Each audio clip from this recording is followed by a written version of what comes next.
কলকাতার ম্যাচগুলো এরকম কেন হচ্ছে?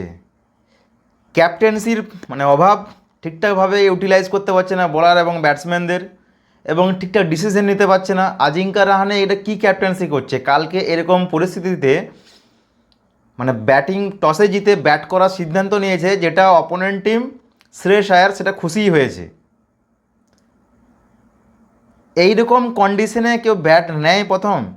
এবং এই প্রেডিক্ট হয়তো করেছে যে আগের ম্যাচে আমরা টসে জিতে প্রথমে বোলিং করে এত পাহাড়ের সমান রান টার্গেট দিয়েছিল, সেটা আমরা চেস করতে পারিনি, তাই এবারে আমার কারোর উপর ভরসা নেই, সেই হিসাবে আমি প্রথমে ব্যাটিং নেব এবং চাপে ফেলার চেষ্টা করব অপোনেন্ট টিমকে। তো কলকাতার নাইট রাইডার্স সম্পূর্ণ কিন্তু ডুবছে, বা সম্পূর্ণ কিন্তু এইরকম বাজে পারফরমেন্স দেখাচ্ছে, সেটা কিন্তু ক্যাপ্টেন্সির অভাবের জন্য। ঠিকঠাকভাবে কিন্তু ঠিক জায়গায় ডিসিশন না নিতে পারা, এটা কিন্তু ম্যানেজমেন্টের হোক, কেকেআরের বা কেকেআরের ক্যাপ্টেন্সি, যে কোনো জিনিসের কিন্তু প্রতি দর্শকরা বা ক্রিকেট প্রেমীরা, কেকেআরের ফ্যান যারা, তারা কিন্তু এটার প্রতি বেজায় চটে যাচ্ছে।